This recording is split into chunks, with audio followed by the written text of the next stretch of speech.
Islamabad United.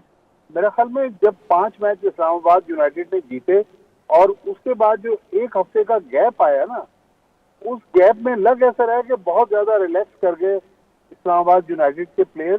फिर लाहौर कलंदर्स के खिलाफ जब उनकी टीम उतरी तो उसमें उन्होंने अपने 5 मेन प्लेयर्स को रेस्ट करवा दिया। मेरे ख्याल में वहीं से उनका मोमेंटम जो था वो टूटा और पहले लाहौर कलंदर्स ने हराया, कल रात हमने देखा कि पेशावर जल्मी ने।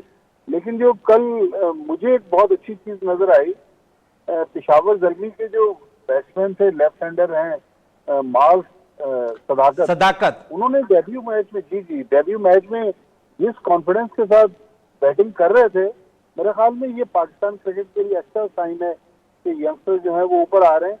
लेकिन मुझे लग रहा है कि शायद अब वो जो तसलसल टूटा है इस्लामाबाद यूनाइटेड का, अब ऐसा ना हो कि इस्लामाबाद यूनाइटेड जो है वो अपनी नंबर 1 पोजीशन बरकरार रखने में कामयाब ना हो सके, क्योंकि अगर वो 1 और 2 पर ना रही, 3 और 4 पे आई, प्ले ऑफ तो खेल जाएगी।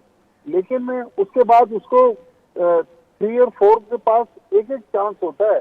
अगर वो जीत गए तो ठीक है, हार गए तो बाहर हो जाएंगे। मेरे ख्याल में अब उनका टारगेट होगा वो यही होगा कि किसी तरीके से 1 और 2 पर आ सकें। लेकिन मुझे लग रहा है कि पेशावर जल्मी जिस तरह कल रात खेली है, पेशावर जल्मी या तो प्ले ऑफ में जाएगी, अगर नहीं भी गई तो पार्टी स्पॉइलर होगी, दूसरी टीमों को मुश्किल में डालेगी।